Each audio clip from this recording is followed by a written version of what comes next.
Germany ने एक नया इमिग्रेशन पाथवे इंट्रोड्यूस किया है। जर्मन लैंग्वेज मैंडेटरी नहीं है, ना ही किसी किस्म के जॉब ऑफर की। लेकिन ये असल में है क्या और कौन से लोग इसको अप्लाई करने के लिए एलिजिबल हैं, आज के इस पॉडकास्ट में हम जानेंगे।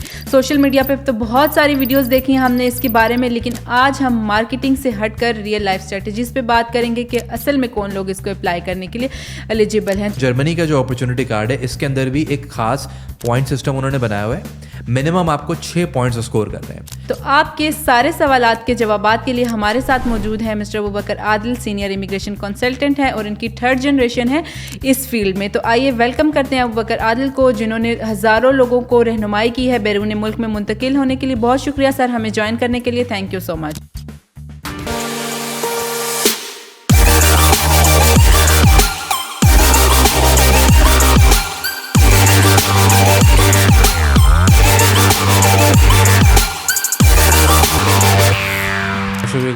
और आई एम वेरी इम्प्रेस्ड कि आपने सेटअप जो है बड़ा खूबसूरत बनाया है। लास्ट एपिसोड एक बड़ा डिफरेंट सेटअप पे था और ये हमारा बड़ा डिफरेंट अच्छा सेटअप है।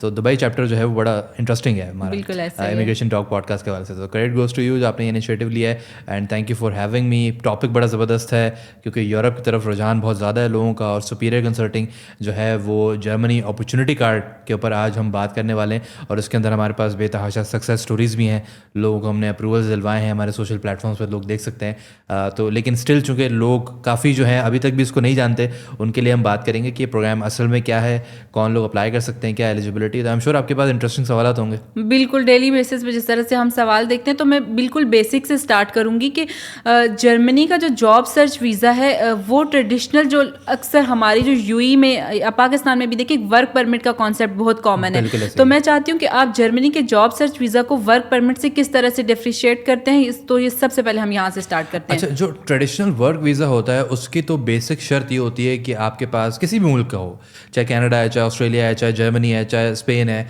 कोई भी मुल्क हो, तो एक ट्रेडिशनल वर्क वीज़ा की तो बेसिक शर्त ये होती है कि आपके पास जिस कंट्री आप जाने की बात कर रहे हैं वहाँ के किसी एम्प्लॉयर का जॉब ऑफर होना चाहिए। बहुत सारी जगहों पे होता है कि भाई आपको लेबर मार्केट के लेबर डिपार्टमेंट के अप्रूवल्स चाहिए होता है, लाइसेंसेस चाहिए होते हैं, स्पॉन्सरशिप आपको सर्टिफाई करवानी पड़ती हैं, तो बहुत सारी चीज़ें होती हैं। लेकिन उन चीज़ों को अबूर करके अगर कोई एम्प्लॉयर आपको देता है जॉब ऑफर तो उस बुनियाद के ऊपर आप डायरेक्ट वर्क परमिट अप्लाई कर सकते हैं। तो वो तो चलता ही है, वो बहुत सारी चीज़ों में होती है। लेकिन हाँ, उसकी रियलिटी बड़ी मुख्तलिफ है। लोग समझते हैं कि शायद यूरोप में और फर्स्ट वर्ल्ड कंट्रीज़ में भी वैसे ही वर्क परमिट मिल जाता है जैसे कि दुबई में और सऊदीया में मिलता है। तो ऐसा नहीं है, वो एक अलग ही रियलिटी जिसको हम बहुत अरसे तक बात करते भी रहे हैं। और जो वालिद साहब आदिल इस्माइल साहब के जो पॉडकास्ट हैं लोग देखते हैं, समझते हैं, और हमने काफ़ी इसके ऊपर इन्फॉर्मेशन शेयर की कि यहाँ से पाकिस्तान से मिडल ईस्ट से बैठे हुए बाहर जो वेस्टर्न कंट्रीज़ हैं उनके वर्क परमिट्स डायरेक्टली अप्लाई करना बिल्कुल ऐसे ही जैसे कि हवा में तीर चलाना और उसके ऊपर कंसल्टेंट्स पैसा बनाते हैं। तो उससे हम हट करके, इस ट्रेडिशनल वर्क वीज़ा से हट करके हम बात करने वाले हैं इस जॉब सर्च वीज़ा के ऊपर। बेसिकली जर्मनी का जो जॉब सर्च वीज़ा है, जॉब सीकर वीज़ा, ये एक अरसे दराज से मशहूर है। पहले भी हुआ करता था, अभी भी है, लेकिन अब कुछ डिफरेंस है। पहले ये जॉब सीकर वीज़ा देते थे 6 महीने का, ठीक है, एक अरसे तक चल रहा था, 2024 तक चल रहा था। लोग अप्लाई करते थे, 6 महीने के लिए मिलता था, जाते थे, सर्च करते थे, मिल जाती थी तो ठहर जाते थे, नहीं मिलती थी तो वापस आ जाते थे। अब क्या हुआ 2024 के अंदर कि उन्होंने जून 2024 में जर्मनी ने अपने इमिग्रेशन के जो रिफॉर्म्स जब किए पार्लियामेंट के अंदर, तो उन्होंने इस नए प्रोग्राम को मुतारिफ करवाया जिसको हम जॉब सर्च वीज़ा तो कह रहे हैं, लेकिन एक्चुअली इसका नाम है अपॉर्चुनिटी कार्ड। ओके। और इसको उनकी अपनी ज़बान में हम कहते हैं चंसन कार्ड है, बिल्कुल ऐसा कि ये काफ़ी मशहूर भी है, बहुत से लोग जानते भी, बट कुछ लोग अभी भी नहीं भी जानते। अब यहाँ पर डिफरेंस क्या है? सवाल जहन में ये उठता है कि भाई जॉब सर्च वीज़ा तो पहले भी था, अभी भी आप कह रहे हैं कि जॉब सर्च चाहिए, तो फ़र्क क्या है? फ़र्क ये है कि अब जब इमिग्रेशन ने रिफॉर्म्स किए हैं तो उसकी एक वजह है कि जर्मनी के अंदर स्किल शॉर्टेज हो गई है। जर्मनी यूरोप का वो मुल्क है जहाँ पर सबसे ज़्यादा जो एजिंग की जो प्रॉब्लम है, पॉपुलेशन की सबसे ज़्यादा प्रॉब्लम है, कि वहाँ पर हर कुछ साल के अंदर गवर्नमेंट को रियलाइज़ होता है कि हमारी पॉपुलेशन तो जो है वो एज कर रही है और हमें न्यू लोग चाहिए ऑब्वियसली शॉर्टेज को पूरा करने के लिए। तो उसके तहत उन्होंने रिफॉर्म्स किए। और इस वीज़ा का सबसे बड़ा डिफरेंस ये है कि जो पहले 6 महीने का मिलता था job seeker visa, opportunity card मिलता है 1 साल का। ठीक है, तो एक बहुत ही ज़्यादा लुक्रेटिव अपॉर्चुनिटी बन जाती है कि 1 साल का एम्पल टाइम आपको मिल रहा है कि आप आइए, जॉब तलाश कीजिए। 1 साल का ये आपको वीज़ा है, पूरे जर्मनी का एक्सेस है, पूरे शेंजन का भी एक्सेस है अगर आप छोटे मोटे कंट्रीज घूमना भी चाहते हैं। और 1 साल के अंदर मल्टीपल एंट्रीज भी अलाउड हैं। तो आप एक दफ़ा गए, एक चक्कर में नहीं मिली, दूसरी दफ़ा दोबारा जाके भी ढूंढ सकते हैं। एक साल तक का टाइम आपके पास है। तो ये इस वीज़ा को इसीलिए लुक्रेटिव बनाता है। अब थोड़ा सा इन्होंने डिफरेंशिएट इसको इस तरीके से कर दिया कि ये पॉइंट बेस्ड सिस्टम पे आ गया है। ठीक है। जिस तरीके से लोग जानते हैं कि ऑस्ट्रेलिया का जो जनरल स्किल्ड माइग्रेशन का प्रोग्राम है वो पॉइंट बेस्ड सिस्टम है। जिस तरीके से लोग जानते हैं कि कनाडा का जो इमिग्रेशन प्रोग्राम है वो पॉइंट बेस्ड सिस्टम है। आपको एज, एजुकेशन, एक्सपीरियंस, इन सब के ऊपर पॉइंट्स मिलते हैं। इसी तरीके से जर्मनी का जो अपॉर्चुनिटी कार्ड है इसके अंदर भी एक खास पॉइंट सिस्टम उन्होंने बनाया हुआ है।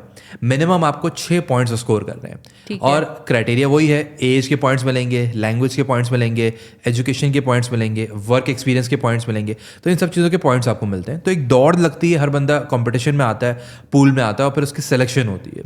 लेकिन यहाँ पर अच्छी बात यह है कि मिनिमम, जिस तरह मैंने आपको कहा कि 6 पॉइंट्स का एलिजिबिलिटी क्राइटेरिया है कि आपको मीट करना है और 6 पॉइंट्स का क्राइटेरिया बहुत ईजी है मीट करने के लिए।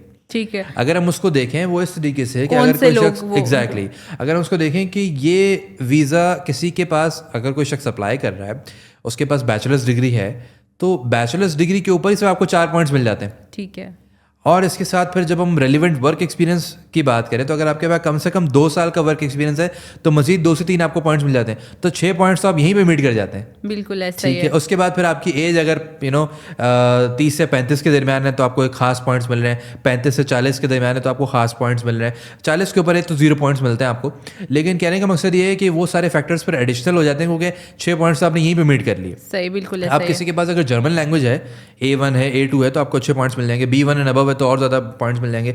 बट हाँ, ये बात बड़ी अच्छी यहाँ पर बताने वाली है कि जर्मन लैंग्वेज मैंडेटरी नहीं है। तो बहुत सारे लोगों के लिए इस चीज़ की आसानी हो जाती है कि भाई आपको जर्मन लैंग्वेज प्रूव करने की ज़रूरत नहीं है। होगी तो अच्छी बात है, नहीं हो तो कोई ज़रूरत उसकी नहीं है। उसके बगैर लोगों ने अप्रूवल्स लिए हैं, हमारे पास भी लिए हैं, खुद से भी करते हैं, बहुत सारे लोगों के और पास भी होंगे। तो एक तो ये अच्छी चीज़ है। दूसरा है कि आइल्स अगर आप करना चाहें अंग्रेज़ी तो आप कर सकते हैं और उसके अंदर हमारी रिकमेंडेशन होती है कि आप 6 बैंड कम से कम कर लें तो अच्छे पॉइंट्स आपको मिल जाते हैं। प्रेफरेंस आपकी बढ़ जाती है। अगर आप जर्मन लैंग्वेज नहीं कर रहे हैं तो आप आइल्स कर लें 6 band, which is again very doable. 6 band बहुत आसानी से लोग कर लेते हैं। तो एक तो ये चीज़ है। तो ये सारे फैक्टर्स हैं, इन चीज़ों के ऊपर आपको पॉइंट्स मिलते हैं और उसके ऊपर जैसा मैंने कहा क्राइटेरिया बड़ा आसान है। अगर हम नॉर्मली बात करते हैं तो इस प्रोग्राम के लिए हर वो शख्स एलिजिबल हो सकता है जिसके पास कम से कम मिनिमम 14 ईयर्स की क्वालिफिकेशन है, 2 साल का वर्क एक्सपीरियंस है, ठीक है, और आइल्स के अंदर 6 बैंड कर सकता है, वो जर्मनी का अपॉर्चुनिटी कार्ड अप्लाई कर सकता है। बहुत शुक्रिया सर, आपने इतना एक अच्छा ऑप्शन बताया क्योंकि बैचलर्स के बाद 2 साल तक तो आप डिसाइड कर लेते हो तो इतने में आप एक अच्छा ऑप्शन एक्सप्लोर कर सकते हो। लेकिन अब यहाँ पे एक ये सवाल है कि बहुत सारे लोग पूछते हैं कि इसमें कोई प्रूफ ऑफ फंड्स या ब्लॉक अमाउंट या जर्मनी जाके उन्हें कैसे सर्वाइव करना है, तो इस बारे में आप थोड़ा सा गाइड कर दें। जी हाँ, देखिए जो लोग जर्मनी को फॉलो करते हैं ना, उनको पता है कि जर्मनी बेशतर वीज़ा क्लासेस में ब्लॉक अकाउंट मांगता है। बिल्कुल। चाहे फिर वो स्टूडेंट वीज़ा हो तो ब्लॉक अकाउंट मांगता है, चाहे फिर वो जॉब ऑफर का प्रोग्राम हो, चाहे फिर वो जॉब सीकर का प्रोग्राम हो। तो अपॉर्चुनिटी कार्ड के अंदर भी जॉब जब हम अप्लाई कर रहे हैं जॉब सर्च वीज़ा के लिए तो हमें ब्लॉक अकाउंट दिखाना ज़रूरी है। ठीक है। जर्मनी को ये जानना ज़रूरी है कि जब आप आएंगे तो उनकी गवर्नमेंट के ऊपर फाइनेंशियली बर्डन नहीं बनना चाहिए। अपना खर्चा साथ में लेके आएँ, वो आपका अपना ही अकाउंट होता है, उसमें आप एक खास रकम जाकर डाल देंगे। ब्लॉक अकाउंट का मकसद ये है कि आपको पर मंथ खुद ही रिलीज करते रहते हैं एक सर्टेन अमाउंट। आपकी जो 12,000 की अमाउंट है वो आपको मंथली रिटर्न। तो जब हम स्टूडेंट वीज़ा अप्लाई करते हैं तो 11-12 हज़ार यूरो की रिक्वायरमेंट होती है। जब हम अपॉर्चुनिटी कार्ड अप्लाई करते हैं तो 13,092 यूरोज की रिक्वायरमेंट है, यानी कि लगभग ऑलमोस्ट 13,000 यूरोज की रिक्वायरमेंट है। वो आप करेंसी वाइज चेक कर सकते हैं। अगर आप, लेकिन वो आपके खुद के ही पैसे हैं, खुद के ही पैसे हैं, खुद ही के लिए यूटिलाइज होंगे, किसी को देने नहीं है। लोग घबरा जाते हैं 13,000 यूरो मेरे पता नहीं कहाँ चले जाएंगे, तो ऐसा नहीं है। अगर आप पाकिस्तान रुपीज़ में देखें तो अगर आपके 35-40 लाख रुपए बन रहे हैं, आप ही के अपने हैं, आप ही के यूटिलाइज होंगे। दरम में आप देख रहे हैं 40-50 हज़ार दरम अगर बन रहे हैं तो ये आप ही के अपने यूटिलाइजेशन के लिए है। पर मंथ आपको ये अमाउंट रिलीज होती रहेगी।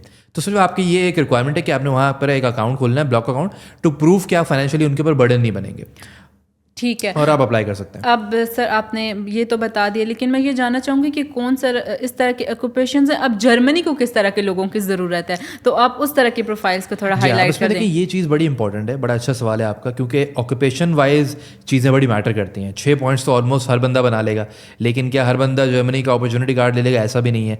नॉर्मली देखने में आया है कि जो मैनेजमेंट टाइप के ऑक्यूपेशंस हैं या जो बहुत जेनरिक ऑक्यूपेशंस हैं उनके ऊपर इतनी आसानी से अप्रूवल नहीं मिलता। तो हमें देखना है कि डिमांड किसकी है। डिमांड ज़्यादातर आईटी वाले लोगों की है, डिमांड ज़्यादातर सॉफ्टवेयर वाले लोगों की है, हेल्थ केयर वर्कर्स की है, इंजीनियर्स की है। इसके अलावा जो टेक्निकल ऑक्यूपेशंस होते हैं जैसे इलेक्ट्रिशियंस हैं, प्लम्बर्स हैं, मैकेनिक्स हैं, इसके अलावा हाई जो बूस्ट वाला जो ऑक्यूपेशन है हेल्थ केयर वर्कर में नर्सेज, नर्सेज जो है वो बहुत ज़्यादा इसके अंदर डिमांड के अंदर है कि वो अप्लाई कर सकते हैं। तो आपको लाइसेंस ना पहले लेने की ज़रूरत है, ना आपको जॉब ऑफर लेने की ज़रूरत है, आप डायरेक्टली अप्लाई कर सकते हैं। तो ये बहुत सारे ऑक्यूपेशंस हैं। इसके अलावा HR, मार्केटिंग, ये सारे भी लोग एलिजिबल हैं, कर सकते हैं। लेकिन हाँ, आपको एक बहुत स्ट्रॉन्ग फिर कवरिंग लेटर की ज़रूरत होगी, जिसमें आप ये प्रूव करेंगे कि भाई आप जब आ रहे हैं तो जर्मनी को आपसे क्या बेनिफिट हो सकता है, आपका प्लान क्या है, कहाँ किस तरीके से जॉब सर्च करेंगे, रिसर्च आपकी क्या है, मार्केट आप कितनी जानते हैं, तो ये सब चीज़ें बतानी पड़ेंगी। ठीक है।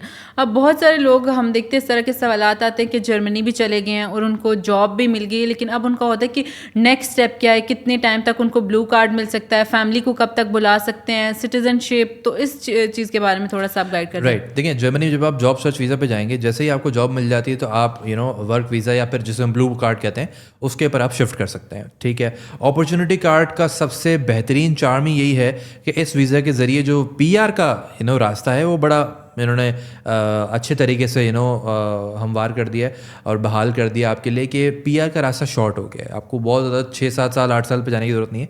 आपको क्विकली 3 से 5 साल के अंदर PR के लिए आप एलिजिबल आप हो जाएंगे। एंड अगेन आप उसके सब्सिक्वेंटली आप पासपोर्ट के लिए भी एलिजिबल हो जाते हैं। तो इट्स अ गुड अपॉर्चुनिटी। और जर्मनी यूरोप के अंदर इस वक्त वाहिद मुल्क कंसिडर किया जा रहा है जहाँ पर PR और पासपोर्ट का रास्ता क्विक है एज़ कम्पेयर टू जैसे हम पुर्तगाल में देखें, अब 10 साल पे पासपोर्ट चला गया है, स्पेन के अंदर भी 10 साल के ऊपर पासपोर्ट है, तो जर्मनी में ये चीज़ें थोड़ी सी क्विक है।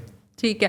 अब जो मैं आपसे एक फाइनल सवाल करने वाली हूँ उसका आपको एक बहुत रियलिस्टिकली और एक बहुत ऑनेस्ट आंसर करना पड़ेगा। अगर आप एक लाइन में डिफाइन करना चाहें कि ये एक अपॉर्चुनिटी है या ये एक रिस्क है या इल्यूजन है, ये क्या है, अगर आप एक वर्ड भी एक लाइन में इस चीज़ को डिफाइन करें इस प्रोग्राम को। देखिए मैं ये कहना चाहूँगा कि जर्मनी का अपॉर्चुनिटी कार्ड एक बहुत स्ट्रेटेजिक और बहुत रियलिस्टिक अपॉर्चुनिटी है। ओके। लेकिन एट द सेम टाइम ये रिस्क भी हो सकता है, इल्यूजन भी हो सकता है। उसकी वजह ये है कि अगर आपका होमवर्क कमज़ोर है, देखिए बचपन में अगर आपने कोई किसी टीचर के सामने सरप्राइज टेस्ट भी देना है, अच्छे नंबर लेने हैं, तो होमवर्क मजबूत होना चाहिए, तैयारी मजबूत होनी चाहिए।